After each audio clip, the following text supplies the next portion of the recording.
அனைவருக்குமே வணக்கம். சற்று முன் கிடைத்திருக்கக்கூடிய ஒரு மிக மிக முக்கியமான செய்தி ஒன்று வெளியாகியுள்ளது.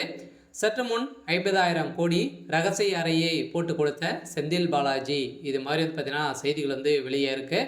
இப்போ டாஸ்மாக் உடைய நிறுவனத்தில் நடந்த 50,000 கோடிக்கு மேலே மெகா ஊழல் நடந்திருக்கு அப்படின்ற மாதிரி பார்த்தீங்கன்னா இப்போ டேட்டா கிடைத்திருக்கக்கூடிய நிலையை தான் இப்போ அதிரடியாக முதல்வர் ஸ்டாலின் அவர்களுக்கு பறந்த அவசர கோரிக்கை பார்த்தீங்கன்னா அதிரடியாக செந்தில் பாலாஜியுடைய பதவி இப்போ பறிக்கப்பட்டிருக்கு. இப்போ அமலாக்கத்துறையுடைய கஸ்டடியில் தான் பார்த்தீங்கன்னா செந்தில் பாலாஜி அவர்கள் இருக்கா இல்லையா.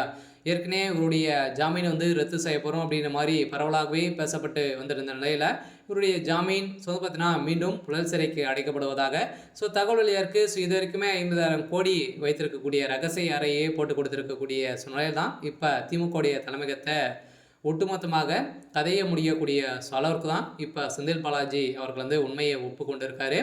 இதை பற்றி இந்த வீடியோவில் நம்ம முழுமையாக பார்க்கலாம். அதுக்கு முன்னாடி நம்ம சேனலுக்கு இப்போ தான் நீங்கள் முதல் முறையாக வந்திருக்கீங்க அப்படின்னா மறக்காமல் நம்மளுடைய சேனலை சப்ஸ்கிரைப் பண்ணி சப்போர்ட் பண்ணுங்கள். வாங்க வீடியோக்குள்ளே போகலாம். இதை பற்றினா இப்போ டாஸ்மார்க்குடைய நிறுவனத்தை பற்றினா முதல் முறையாக நடந்த மெகா ஊழலின் அடிப்படையில் இது குறைந்தபட்சமே இப்போ ஒரு 3 மாத காலங்களே பார்த்தீங்கன்னா 1000 கோடிக்கு மேலே மெகா ஊழல் நடந்திருக்கு அப்படிங்கிற மாதிரி தமிழகத்துடைய பாஜகவுடைய மாநில தலைவர் அண்ணாமலை அவர்கள் ஏற்கனவே சொல்லி வந்திருந்த நிலையில் இப்போ திடீர்னு அமலாக்கத்துறை இறங்கி இவங்களுக்கு ரகசிய தகவல் கிடைக்கப்பெற்று இப்போ பார்த்தீங்கன்னா டாஸ்மார்க்குடைய அலுவலகங்களிலும்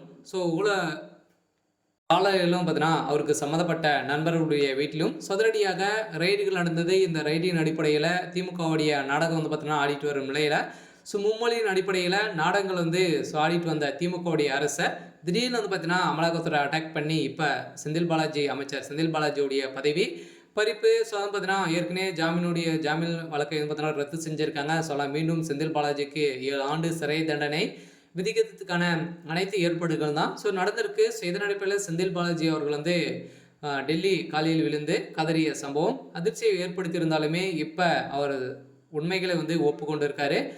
இப்போ அவர் கொடுத்த ரகசிய அறையில் 50,000 கோடிக்கு மேலே பணங்கள் பதுக்கியிருக்கு அப்படின்ற மாதிரி சொல்லியிருக்காரு. இந்த இடம் கோபாலபுரத்தில் தான் அடங்கியிருக்கு. கோபாலபுரத்தை குடும்பத்தையே ஒட்டுமொத்தமாக ஒடிக்கக்கூடிய அளவுக்கு தான் இப்போ செந்தில் பாலாஜி அவர்கள் செஞ்சுருக்காரு.